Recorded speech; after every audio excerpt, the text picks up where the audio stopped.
Sebuah ikon baru berupa Tugu Patung Biawak di Wonosobo belakangan ini menjadi perbincangan hangat di kalangan masyarakat.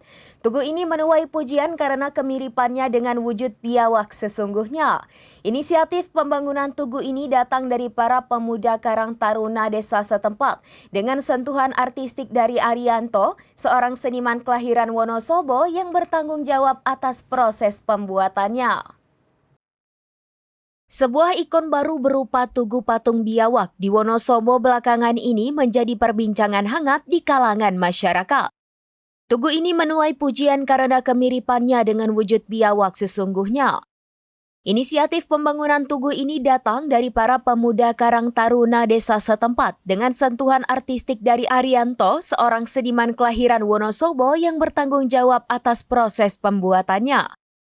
Meskipun pengerjaannya belum rampung sepenuhnya dan masih memerlukan sentuhan akhir serta penambahan fasilitas pendukung seperti taman dan tempat duduk untuk mempercantik area sekitar, tugu ini telah berhasil memikat perhatian khalayak ramai.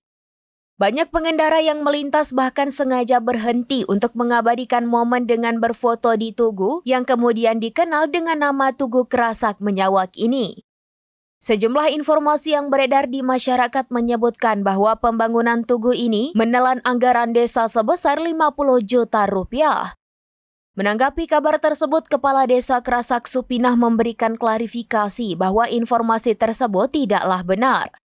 Beliau menjelaskan bahwa pendanaan proyek ini bukan dari anggaran desa, tetapi berasal dari anggaran CSR tingkat kabupaten, serta dukungan swadaya dari masyarakat termasuk gotong royong tenaga dan penyediaan konsumsi selama proses pembangunan berlangsung. Nominal, saya sebagai seniman itu sebetulnya kurang etis. Kalau tahu prosesnya, saya ngawali saja sampai ibaratnya berhutang. Kalau kok ditulis 50 juta, banyak sekali.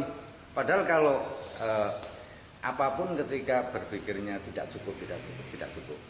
Level 1M itu nggak sampai.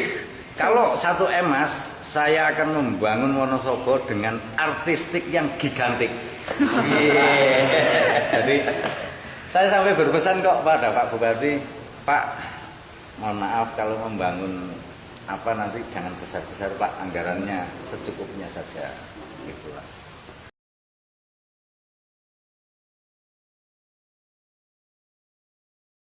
Demikian informasi terkini Syedaralun, saksikan terus informasi lainnya, jangan lupa like dan share seluruh akun serambinews.com. Download Tribun X sekarang, menghadirkan lokal menjadi Indonesia.